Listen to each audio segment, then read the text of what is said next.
Bonjour et bienvenue à la minute de formation offerte par Actualisation. Cette semaine, nous allons voir l'étiquette des lunchs d'affaires. L'objectif est de se sensibiliser à l'étiquette lors des lunchs d'affaires.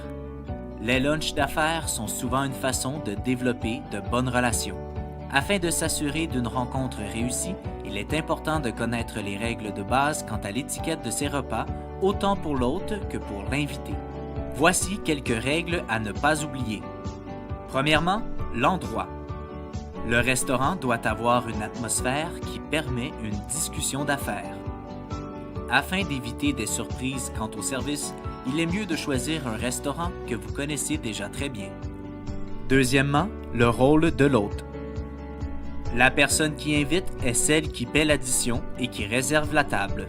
L'hôte doit arriver en premier. Il est recommandé d'arriver 15 minutes à l'avance pour ne pas faire attendre votre invité et pour vous assurer du bon emplacement de la table. Si plusieurs personnes prennent part au lunch d'affaires, c'est l'hôte qui est tenu de faire les présentations entre les invités. Troisièmement, la commande. Nous vous suggérons de commander un plat qui est facile à manger et qui ne tâchera pas. En ce qui a trait à l'alcool, prenez-en si l'invité en prend, mais évitez tout abus. Quatrièmement, la conversation. Les dîners d'affaires ont une durée plus longue, environ 1h30, afin de tenir des conversations plus profondes dans le but de mieux connaître ses invités. Il revient à l'hôte d'entamer la conversation d'affaires. Le moment opportun pour initier des échanges sur les affaires est après la commande des plats.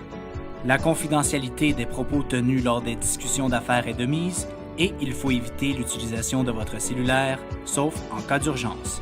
C'est ainsi que se termine la minute de formation de cette semaine. On se donne rendez-vous la semaine prochaine.